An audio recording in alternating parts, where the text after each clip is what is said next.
आप चुनाव के समय में 10,000 रुपया दे करके क्या साबित करना चाहते हैं? आप चुनाव में क्या कहते हैं, आशा बहू और आशा कार्यकर्ताओं को जो है आपने प्रोत्साहन राशि दिया। मैं समझता हूं कि जो इन लोगों ने मंचों पर चढ़ करके जो जनता के वोट को लेने के लिए इन लोगों ने जो जनता से वकालत किया था, जनता ने अपनी गवाही दे दी। जनता ने गवाही देकर के सरकार बचा लिया, बना लिया, दे दिया। माननीय नीतीश कुमार एक तेज पुरुष हैं, लेकिन सच्चाई यह है कि बिहार में माली मालाकार समाज जो लाखों की संख्या में है। अभी हमारे साथ वीआईपी पार्टी के राष्ट्रीय प्रवक्ता डॉक्टर एसके साइनी जी मौजूद हैं और इनके आवाज पर हैं और चाय पर चर्चा हम लोग करेंगे, चाय पीते हुए, बिहार की राजनीति को लेकर कि क्या है। सर, किस तरीके से देख रहे हैं बिहार में पुनः सरकार बनी है एनडीए की?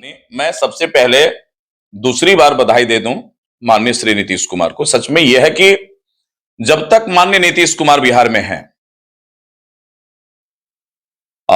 सच की वकालत करना और सच बोलना भी मेरी आदत है शुरू से, आप जानते हैं। जैसा कि माननीय नीतीश कुमार में सबसे बड़ा गुण यह है कि जैसे बाबा साहब भीमराव अंबेडकर ने संविधान बनाया तो उसमें सब जातियों को सबका अपना जो संवैधानिक अधिकार है, मौलिक अधिकार है, वो देने का काम किया और बड़ी बखूबी से संविधान के आर्टिकल्स को तैयार करते हुए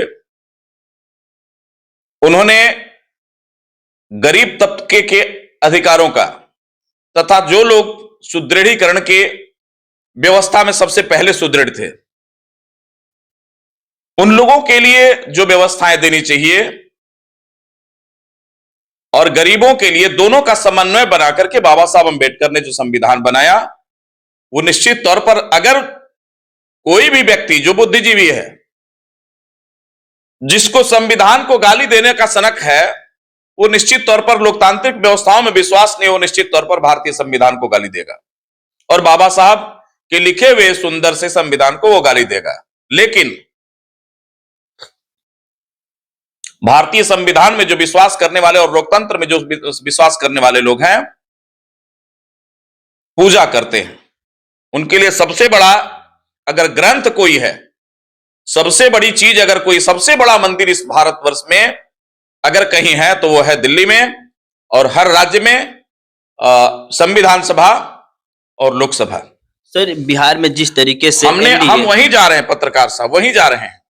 जस्ट बाबा साहब के आर्टिकल्स को देखते हुए माननीय नीतीश कुमार ने भी बायोलॉजिकल तौर पे इंप्लीमेंट करने का काम किया बिहार में, जिसका प्रतिफल है कि माननीय नीतीश कुमार ने भी बिहार के सर्व समाज के लोगों के लिए निश्चित तौर पर करने का काम किया। हां, उसमें एक समाज ऐसा है जिसके विषय में मैं जरूर कहूंगा, और बिहार में माली मालाकार समाज एक ऐसा समाज है जो माननीय नीतीश कुमार के विकास से महरूम है।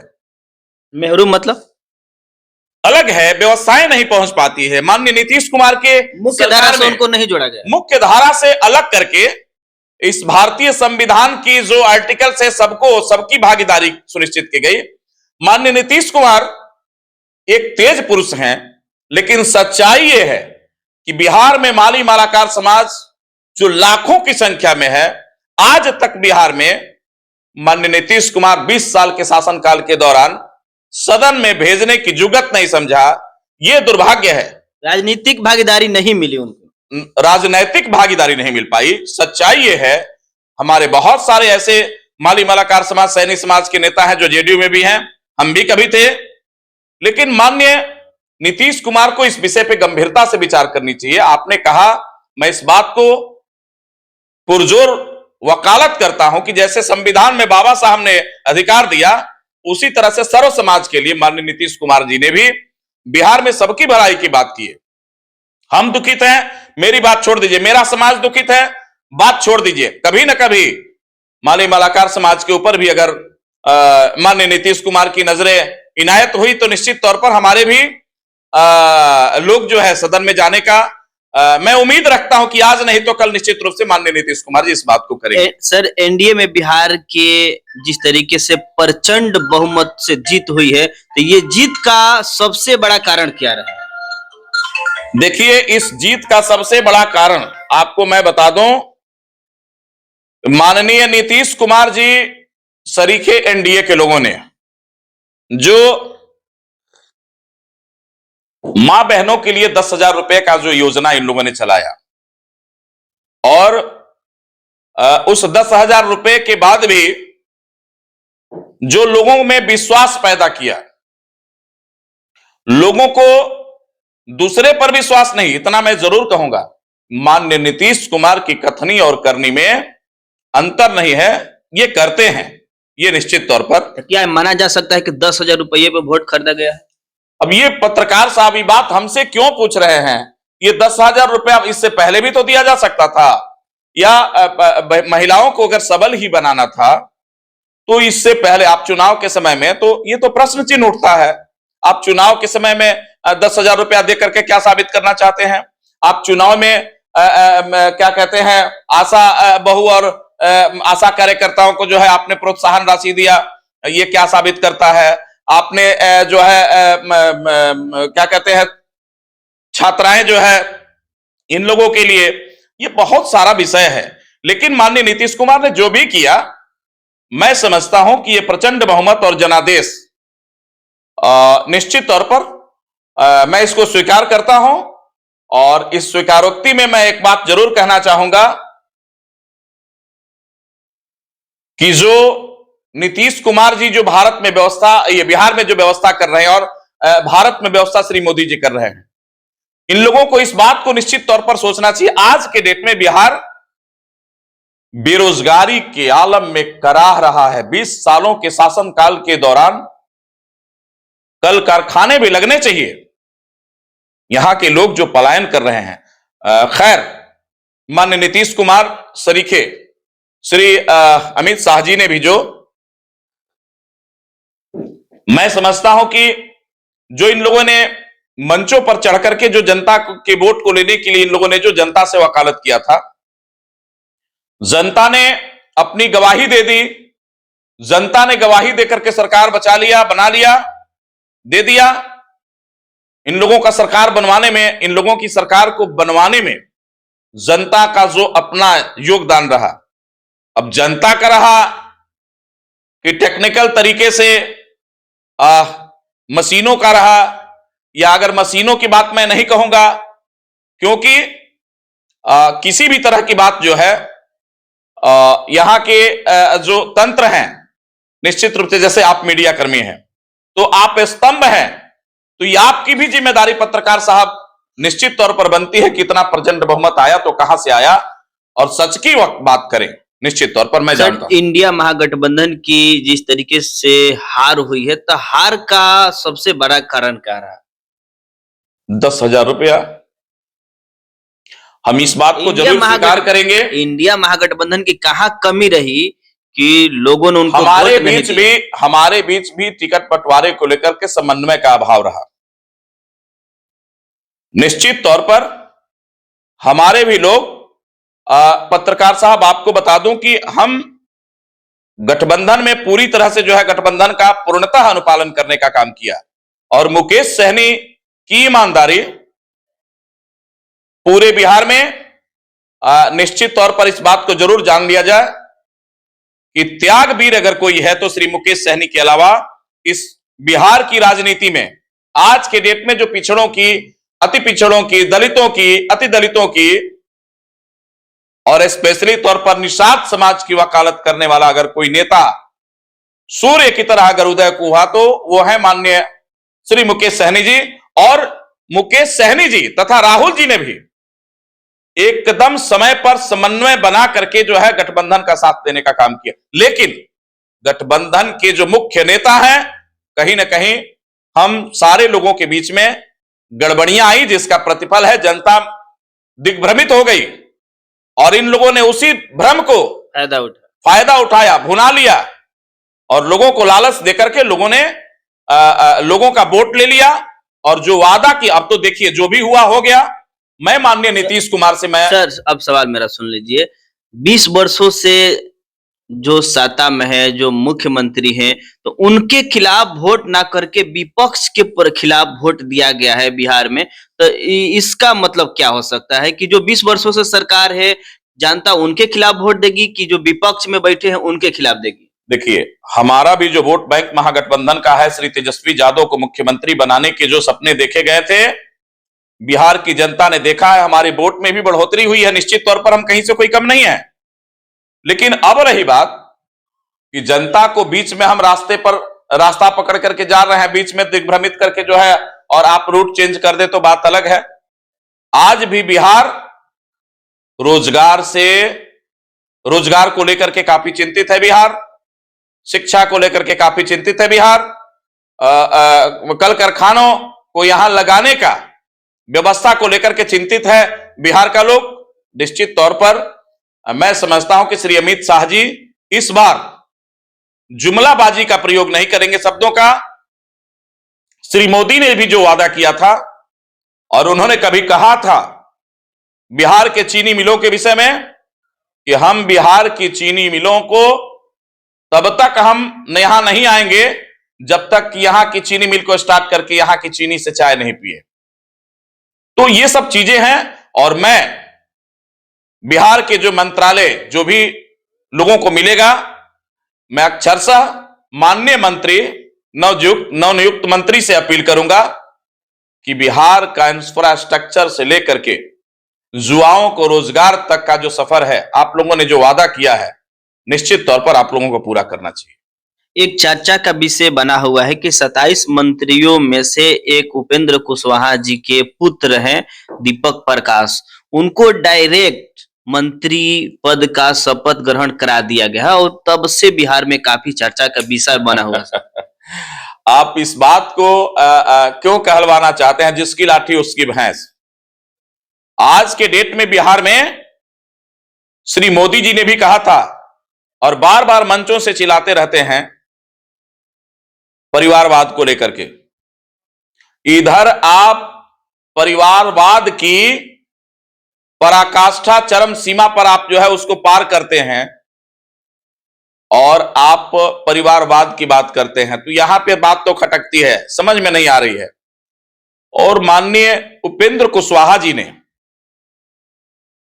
जनता के कुशवाहा समाज के लोगों के साथ न्याय करने का काम नहीं किया। अगर न्याय करने का काम किया रहता तो एक गरीब के मां के कोख से कुशवाहा परिवार में जन्मा हुआ बेटा भी आज मंत्री बनता।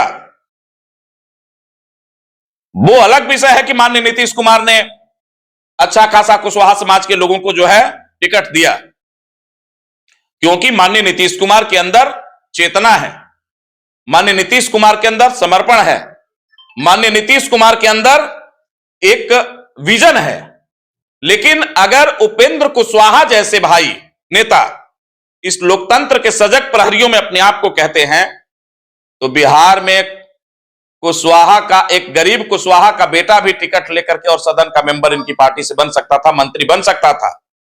लेकिन अब मैं श्री मोदी जी से इस बात की जरूर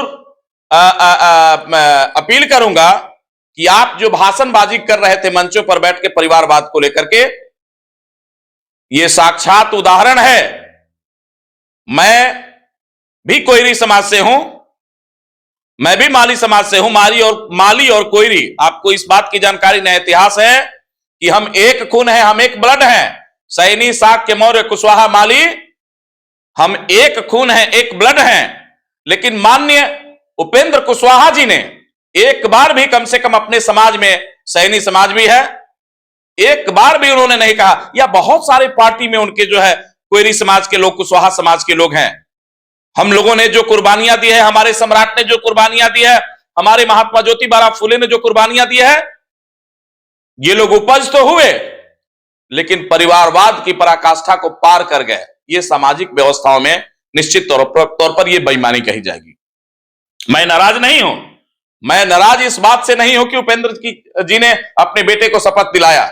मैं इस बात से नाराज हूं कि किसी भी कुशवाहा के बेटे को लेकर के जो है इस तरह से शपथ दिलवा करके किसी भी माली के बेटे को माननीय उपेंद्र कुशवाहा शपथ दिलवा करके माननीय मंत्री बनवाते तो त्यागवीर उसको कहते हैं। जैसे इन्हीं की पार्टी में एएस अलायंस में माननीय नीतीश कुमार जी हैं, आज तक अपने बेटे को आपने देखा कि शपथ ग्रहण में उनका बेटा किस रूप में अब किस तरह से गया, नॉर्मल आम आदमी की तरह, आम आदमी की तरह। वो है समाजवाद, वो है समाजवाद की पृष्ठभूमि, वो है समाजवाद की महक जो इन लोगों ने तैयार किया है।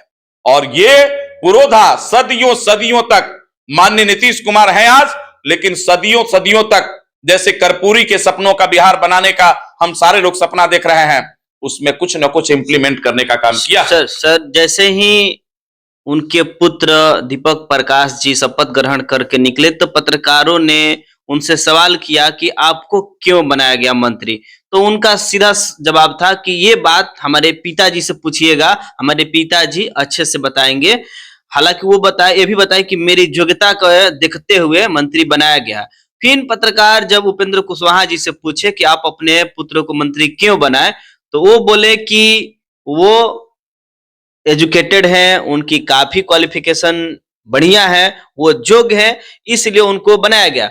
तो वही कुछ उन्हीं के समाज के लोग उनके विरोध कर रहे हैं कि जब हाई एजुकेटेड है, काफी वो योग्य है, तो वो यूपीएससी बीपीएससी का एग्जाम निकाल के क्यों नहीं बढ़िया किसी पद पर नौकरी की है जब इतना ही तेज थे। तो हम उस समाज से आते हैं जिस समाज के पुरोधाओं ने सामाजिक क्रांति और शिक्षा की क्रांति किया है। माननीय उपेंद्र कुशवाहा जी का बेटा ही एक शिक्षित है, यह कहना बेईमानी है। बिहार में हजारों नहीं लाखों कुशवाहा के बेटे बेरोजगार पड़े हुए हैं। लाखों कुशवाहा के बेटे राजनीति से कोसों दूर हैं क्योंकि कोई रास्ता नहीं मिल रहा है। लाखों माली के ऐसे नौजवान हैं, बेटे हैं, या इस बिहार के अन्यत्र जाति और समाज के लाखों ऐसे बेरोजगार युवा हैं जो बेरोजगार हैं, पढ़ लिख करके पीएचडी की डिग्री, एमफिल की डिग्री, क्या कहते हैं, अच्छी खासी डिग्रियों को लेकर के बिहार में बेतहाशा बेरोजगारी है, जिसका प्रतिफल है कि लड़के बेरोजगार हैं और बहुत बड़े बड़े बुद्धिजीवी इस समाज में पड़े हुए हैं। आप समझ लीजिए, यह बात कहना बेईमानी है कि उपेंद्र कुशवाहा जी के ही बेटे सिर्फ ग्रेजुएट हुए हैं। उनके कार्यकर्ता उनसे अब जुड़े रहेंगे कि उनकी पार्टी छोड़ के सर? अब देखिए, उन लोगों का अपना मामला है, मैं उस पार्टी में नहीं हूं, और माननीय उपेंद्र कुशवाहा का अपना मामला है। उनके पार्टी के उपेंद्र कुशवाहा को मानने वाले लोगों की बात है, वो माननीय उपेंद्र कुशवाहा पर आज भी उतना ही विश्वास करते हैं। ये हमारे समझ से परे है, क्योंकि अगर समाज को लेकर के चलने का काम करते, यहीं पे एक चौकियां जगह है, आपको मैं बता दूं, चौकियां बक्सर जिला में, जहां पे माननीय उपेंद्र कुशवाहा का कार्यक्रम लगा था और हमने देखा कि उपेंद्र कुशवाहा जी गाड़ी से ही बोल करके समाज को अपमानित करके यहां से चले गए थे। हमारे भी बड़े भाई की तरह मैं शुरू से जानता था उनको, और बहुत पहले से हमारा भी रिश्ता है माननीय उपेंद्र कुशवाहा जी के साथ, ऐसा नहीं है।